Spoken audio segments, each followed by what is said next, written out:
Hello everyone. Today in this video, we'll be designing a brand design system in Linearity Curve. But first, what is a brand design system? Well, a brand design system is a collection of reusable components, guidelines, and resources that help you create a consistent brand experience across all touchpoints. It includes things like your logo, typography, colors, and imagery. So we are going to design a brand design system for a coffee shop named the Coffee Stop. So we'll create a new document and we'll set the resolution as a normal 1920 by 1080 slide. Okay, so we have the Coffee Stop's logo right over here and we'll add it to our document. We'll just place it over here for now. And the next thing that we'll do is that we'll create the required slides for the design system. So the first slide obviously is the logo. So we'll name it over here, logo, and then we'll create duplicates of this. And the next one is brand values. The third one is color palette. The fourth one is typography. The fifth one is brand patterns. And the last one is a sample mockup. So as we discussed before, the name of the brand is the Coffee Stop. We'll just write it over here in a sample font that we'll change later. So we'll write the Coffee Stop. We'll enlarge the font, and for now we'll just place it over here. So a very important step in creating a brand design system is to define your brand values. So as a coffee shop, the Coffee Stop's first brand value is sustainability, as they are committed to sustainable practices and ethical coffee suppliers. So that's what we'll write. We'll reduce the font size and we'll add 2 more brand values under this one. Cool. Now we'll stylize this a bit. So using this library feature, we can go into Iconator and add the required icons. So we can search something like sustainable. I think I like this one, and I'll drag it in and I can enlarge it and place it right over here.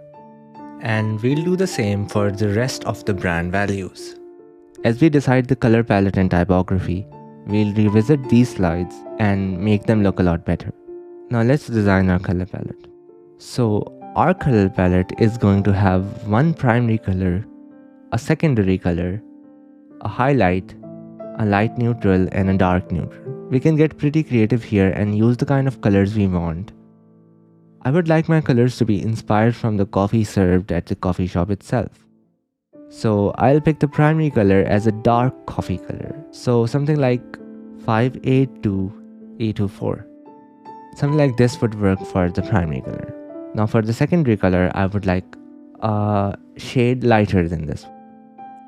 And for the highlight color, I would like something even lighter. And for the light neutral and dark neutral, we'll pick some neutral colors, some grays, a lighter gray, and a dark neutral, so a darker gray. Alright, this will be our color palette going forward. Let's also label this. So we'll add the required names. Okay, so that's our color palette, and we'll revisit all 3 slides after we make our typography. Let's label our typography slide. Now since this is a coffee shop, I want to choose a serif font. A serif font like Hoffler text, for example. The reason I want to choose a serif font is because serif fonts evoke a sense of tradition, quality, and sophistication. This can be appealing for coffee shops. Serif fonts can also be effective in creating a sense of warmth and comfort because of the small decorative flourishes or serifs at the end that create a touch of whimsy and personality, making the coffee shop feel more inviting and welcoming. In addition, serif fonts can be easier to read on printed materials, such as menus and signage. The small strokes on the end of the letters help to guide the eye along the line of the text, making it easier to read. Now that we have picked the typography, let's make the required corrections to all these previous slides. So we'll replace all the fonts with Hoffler text. Now that we've picked a primary color, let's also replace the fill with our primary color. And for that, we'll have to adjust the colors on the slide. Let's also add bars behind this text with our new color palette. Now let's make a brand pattern. I'd like to make a simple brand pattern out of the elements that we have already. So I'll take this coffee bean and this coffee cup and I'll lay them out and create a repeatable brand pattern out of them. I'll separate these elements. I'll give them this color.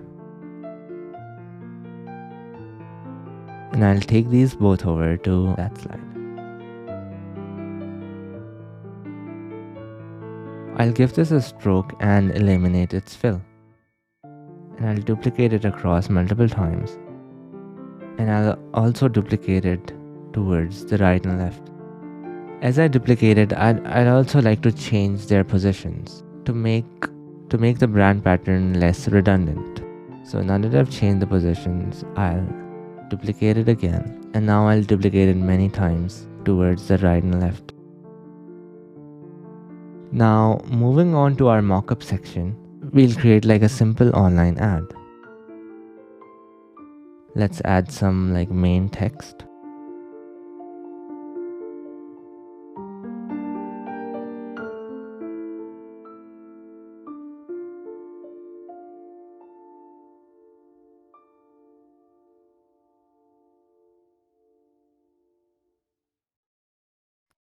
And let's add a button at the end that says get yours here.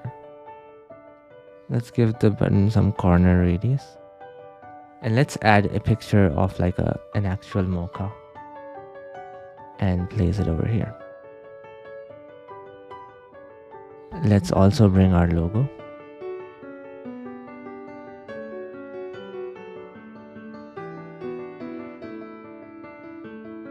And let's size it accordingly. Now let's also add our brand pattern into this design.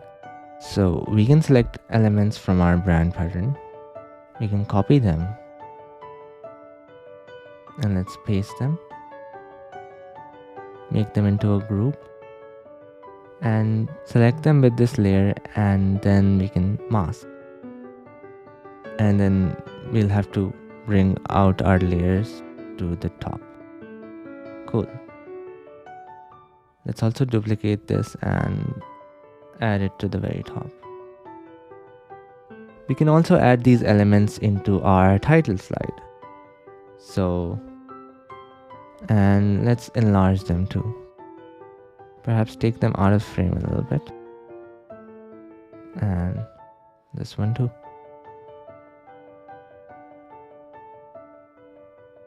This is also another sample application of our brand design system.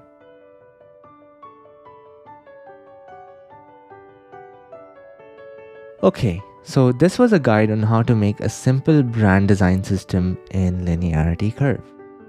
Hope you liked it. See you next time.